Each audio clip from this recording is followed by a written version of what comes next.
raste apo pse ndodhin? Padyshim që kjo tregon një vëllai hendeku shumë të rëndësishëm edhe në familjet tona, po edhe në institucionet tona shkollore. Pra kemi një mungesë të vetdijes me identifiku potencialin e sjelljeve agresive, dhunuese dhe kriminale dhe mi adresu ato tek institucionet përkatëse ose tek ekspertët përkatëse që mirën me trajtimin e tyre. Unë realisht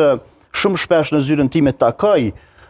fëmijë të tillë të cilët kanë predispozita të një sjellje agresive dhe të një sjellje dhunuese dhe tentoj me i sensibilizu prindërit për domosdoshmërinë e trajtimit të tyre, po shumë shpesh e gjej duke e marrë me ma shumë sportivitet se sa çfarë është situata realisht. Prandaj, kjo tregon atë mos profesionalizmin edhe mos përgjegjësinë profesionale ose etike të institucioneve po dhe të familjes në identifikimin e këtyre çështjeve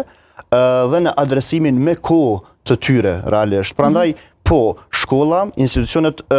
pra familja, institucionet shkollore, aspektet ligjore që nganjëherë mund të duken në perceptimin social sikur veprojnë dhe reagojnë me ngadalësi, një farforme, edhe nganjëherë ai perceptimi i përgjithshëm shoqëror sikur drejtësia nuk po vjet në vendin e duhur, apo nganjëherë ekspozimi më tepër i rastit si ndodhi dhe jo pastaj ekspozimi i lajmeve për ndëshkimet e mundshme që marrin të tillët, mund të krijojë një falloj skeme të përgjithshme sociale dhe mentale që mund të bësh çfarë të duash, kur do që dikush ta cënon një pjesë të krenarisë tonë, të egos tonë ose të një motivi shumë tullet momental realisht. Po, ndërkaq që tashmë me ne në studio është edhe